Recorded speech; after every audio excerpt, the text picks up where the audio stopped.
आप सभी को मेरा प्यार भरा नमस्कार। तो जो हम वोकैब की सीरीज चला रहे हैं उसमें आइए शुरू करते हैं आज की क्लास को। और आज का जो पहला वर्ड है वो है एसेंट।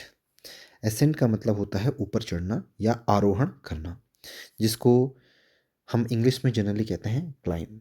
और अगर बात कर दी जाए इसके पार्ट्स ऑफ स्पीच की तो यह एक वर्ब है। स्पेलिंग देख लेते हैं, ASCEND, एसेंट।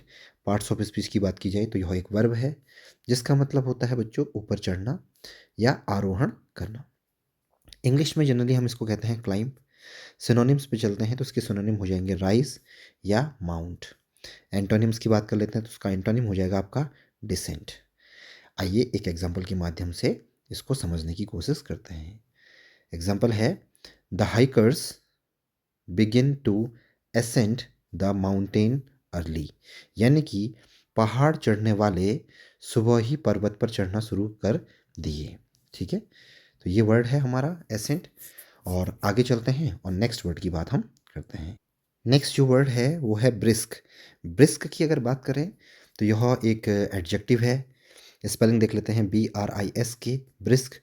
एडजेक्टिव है। पार्ट्स ऑफ स्पीच की अगर बात कर दी जाए इसका मतलब होता है तेज या चुस्त, जिसको हम इंग्लिश में कहते हैं क्विक। सिनोनिम्स की अगर बात कर दी जाए तो उसके सिनोनिम्स में हो जाएगा रैपिड और एनर्जेटिक। एंटोनिम्स की बात करते हैं तो इसका एंटोनिम हो जाएगा आपका स्लो। एग्जाम्पल की बात करते हैं तो एग्जाम्पल में इसका हो जाएगा, she took a brisk walk in the morning. यानी कि उसने सुबह तेज कदमों से टहलना शुरू किया। ठीक है, ब्रिस्क एडजेक्टिव है, तेज, चुस्त, क्विक। सिनोनिम की अगर बात कर दी जाए तो रैपिड, एनर्जेटिक। एंटोनिम की अगर बात करें तो स्लो। एग्जाम्पल के माध्यम से देखते हैं, she took a brisk walk in morning, यानी कि उसने सुबह तेज कदमों से टहलना शुरू किया। ठीक है, नेक्स्ट वर्ड है conserve, CONSERVE, conserve. Parts of speech की बात करें तो यह एक वर्ब है जिसका मतलब होता है संरक्षित करना या बचाना, जिसको हम इंग्लिश में कहते हैं प्रिजर्व। कंजर्व, प्रिजर्व, ये राइमिंग वर्ड्स भी हैं। ठीक है, सिनोनिम्स की अगर बात करें तो इसके सिनोनिम हो जाएगा आपका प्रोटेक्ट या सेव करना। एंटोनिम्स की अगर बात कर दी जाए तो उसका एंटोनिम हो जाएगा वेस्ट। एग्जाम्पल की बात करते हैं, we must conserve water for future generations. यानी कि हमें आने वाली पीढ़ियों के लिए पानी बचाना चाहिए। एक बार पुनः, कंजर्व वर्ड है। पार्ट्स ऑफ स्पीच की बात करें तो यह एक वर्ब है। हिंदी मतलब होता है संरक्षित करना या बचाना, जिसका मतलब होता है प्रिजर्व। सिनोनिम्स की बात करें तो इसका सिनोनिम हो जाएगा आपका प्रोटेक्ट या सेव। एंटोनिम की बात करें तो एंटोनिम हो जाएगा इसका वेस्ट। एग्जाम्पल की बात कर लेते हैं तो we must conserve water for future generation. यानी कि हमें आने वाली पीढ़ियों के लिए पानी बचाना चाहिए। नेक्स्ट वर्ड की बात करते हैं तो नेक्स्ट वर्ड है devote, DEVOTE। Parts of speech की बात करें तो यह एक वर्ब है जिसका मतलब होता है समर्पित करना या अर्पित करना। इसके इंग्लिश में हम इसको जनरली कहते हैं डेडिकेट। ठीक है, तो सिनोनिम्स की बात कर लेते हैं तो सिनोनिम हो जाएंगे इसके कॉमिट। स्पेलिंग बहुत प्यारी है, COMMIT। और अगला जो वर्ड है वो हो जाएगा एलोकेट। एलोकेट का मतलब ही होता है समर्पित करना या बांटना। एंटोनिम्स की बात कर लेते हैं तो एंटोनिम हो जाएगा इसका नेग्लेक्ट। और एग्जाम्पल के माध्यम से समझने की कोशिश करते हैं, she devoted her life to social service. यानी कि उसने अपना जीवन सामाजिक सेवा के लिए समर्पित कर दिया। ठीक है, तो एक बार पुनः इस वर्ड को देख लेते हैं। वर्ड नंबर 4 है डिवोट। डिवोट एक वर्ब है जिसका मतलब होता है समर्पित करना या अर्पित करना, जिसको हम इंग्लिश में कहते हैं डेडिकेट। सिनोनिम्स की अगर बात करें तो उसका सिनोनिम हो जाएगा आपका कॉमिट या फिर एलोकेट। एंटोनिम्स की बात करें तो उसका एंटोनिम हो जाएगा आपका नेग्लेक्ट। एग्जाम्पल की बात करें, she devoted her life to social service. यानी कि उसने अपना जीवन सामाजिक सेवा के लिए समर्पित कर दिया। नेक्स्ट वर्ड की बात करते हैं तो नेक्स्ट वर्ड है हमारा एक्सप्लिसिट, EXPLICIT, एक्सप्लिट, एक्सप्लिसिट। इसका जो पार्ट्स ऑफ स्पीच है वह एक एडजेक्टिव है। बात करें तो स्पष्ट या प्रत्यक्ष, जिसको हम क्लियर कहते हैं। सिनोनिम्स की बात करते हैं तो उसका सिनोनिम हो जाएगा आपका प्रिसाइज या डेफिनेट। एंटोनिम्स की बात करते हैं तो एंटोनिम हो जाएगा इसका वेग। एक एग्जांपल के माध्यम से समझने की कोशिश करते हैं, the rules were made explicit for all employees. यानी कि सभी कर्मचारियों के लिए नियम स्पष्ट कर दिए गए। एक बार पुनः इस वर्ड को देखते हैं। वर्ड है हमारा एक्सप्लिसिट, यानी कि एडजेक्टिव है जिसका मतलब होता है स्पष्ट या प्रत्यक्ष, जिसको हम कहते हैं क्लियर। सिनोनिम्स की बात करें तो उसका सिनोनिम हो जाएगा आपका प्रीसाइज या डेफिनेट। एंटोनिम्स की बात करें तो उसका एंटोनिम हो जाएगा आपका वेग।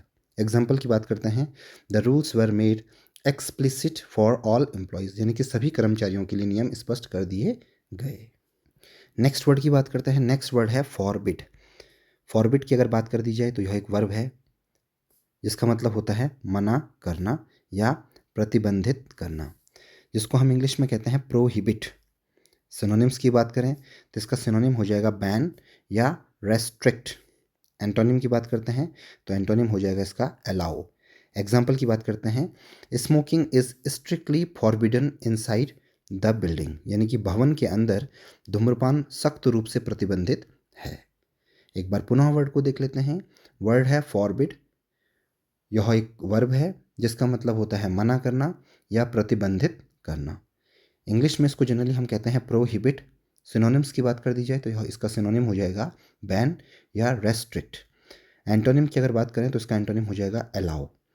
एग्जाम्पल की बात करते हैं, smoking is strictly forbidden inside the building, यानी कि भवन के अंदर धूम्रपान सख्त रूप से प्रतिबंधित है। नेक्स्ट वर्ड की बात करते हैं। नेक्स्ट वर्ड है हमारा हेस्ट, जिसको हम एज अ नाउन के तौर पे पार्ट्स ऑफ स्पीच में आइडेंटिफाई करते हैं।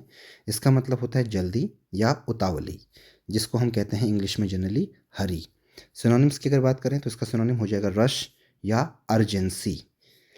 एंटोनिम की बात कर लेते हैं तो उसका एंटोनिम हो जाएगा कामनेस। एक एग्जाम्पल के माध्यम से आइए समझते हैं, in his haste he forgot the important documents, यानी कि जल्दी में वह महत्वपूर्ण दस्तावेज भूल गया। एक बार पुनः इस वर्ड को देख लेते हैं।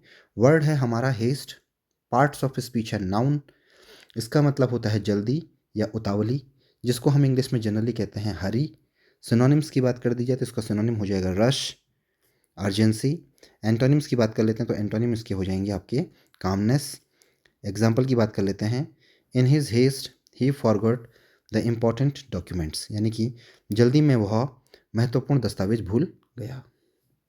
नेक्स्ट वर्ड की बात करते हैं। नेक्स्ट वर्ड है इम्पार्शियल। इम्पार्शियल जो कि एक एडजेक्टिव होता है जिसका मतलब होता है निष्पक्ष या तटस्थ, जिसको हम कहते हैं फेयर। सिनोनिम्स की बात करें तो उसका सिनोनिम हो जाएगा आपका न्यूट्रल या अनबायस्ड। एंटोनिम्स की बात करें तो उसका एंटोनिम हो जाएगा बायस्ड। एग्जाम्पल की बात करते हैं, अ जजमेंट मस्ट बी इम्पार्शियल, यानी कि एक न्यायाधीश को निष्पक्ष होना चाहिए। एक बार पुनः इस वर्ड को देख लेते हैं। वर्ड है हमारा इम्पार्शियल, जिसका मतलब होता है, जो कि एक एडजेक्टिव है, इसका हिंदी मतलब होता है निष्पक्ष या तटस्थ। तटस्थ इंग्लिश में इसको जनरली हम कहते हैं फेयर। सिनोनिम्स की अगर बात कर दी जाए तो इसका सिनोनिम हो जाएगा आपका न्यूट्रल या अनबायस्ड। एंटोनिम्स की अगर बात करें तो उसका एंटोनिम हो जाएगा आपका बायस्ड। एक एग्जाम्पल के माध्यम से आइए समझने की कोशिश करते हैं। अ जज मस्ट बी इम्पार्शियल, यानी कि एक न्यायाधीश को निष्पक्ष होना चाहिए। नेक्स्ट वर्ड है हमारा लिंगर, जो कि एक वर्ब है जिसका मतलब होता है रुकना या देर तक ठहरना, जिसको हम इंग्लिश में जनरली कहते हैं स्टे। ठीक है, इसको इंग्लिश में हम जनरली कह सकते हैं स्टे लॉन्गर। सिनोनिम्स की बात करें तो सिनोनिम में हो जाएगा इसका रिमेन या परसिस्ट। एंटोनिम्स की बात करें तो इसका एंटोनिम हो जाएगा लीव क्विकली।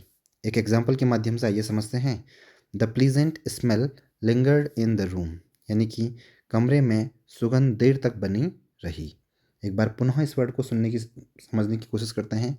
वर्ड है हमारा लिंगर। पार्ट्स ऑफ स्पीच की बात करें तो यह एक वर्ब है जिसका मतलब होता है रुकना या देर तक ठहरना, जिसको हम कहते हैं स्टे लॉन्गर। सिनोनिम्स की बात करें तो इसका सिनोनिम हो जाएगा आपका रिमेन या परसिस्ट। एंटोनिम्स की बात करें तो एंटोनिम हो जाएगा इसका लीव क्विकली। एग्जाम्पल की बात करते हैं, the pleasant smell lingered in the room, यानी कि कमरे में सुगंध देर तक बनी रही। नेक्स्ट वर्ड है राइवल। राइवल एक नाउन है जिसका मतलब होता है प्रतिद्वंदी या मुकाबले वाला, जिसको हम इंग्लिश में कहते हैं कॉम्पिटिटर। सिनोनिम्स की बात करें तो इसका सिनोनिम हो जाएगा ओपोनेंट या चैलेंजर। एंटोनिम की बात करें तो एंटोनिम इसका हो जाएगा एले।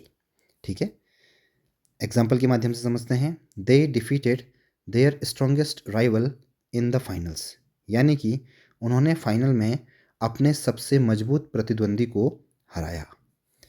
तो वर्ड है हमारा राइवल, जिसका मतलब होता है प्रतिद्वंदी या मुकाबले वाला। यह एक नाउन है जिसको हम इंग्लिश में कह सकते हैं कम्पिटिटर। सिनोनिम की बात करें तो इसका सिनोनिम हो जाएगा आपका ओपोनेंट या चैलेंजर। एंटोनिम की बात कर लेते हैं आप सिनोनिम की बात, तो वो हो जाएगा एले। एले का मतलब होता है सहयोगी। और एग्जाम्पल के माध्यम से समझते हैं, they defeated their strongest rival in the finals, यानी कि उन्होंने फाइनल में अपने सबसे मजबूत प्रतिद्वंदी को हराया। तो आज की क्लास में इतना ही। क्लास को ध्यानपूर्वक देखने के लिए, समझने के लिए धन्यवाद।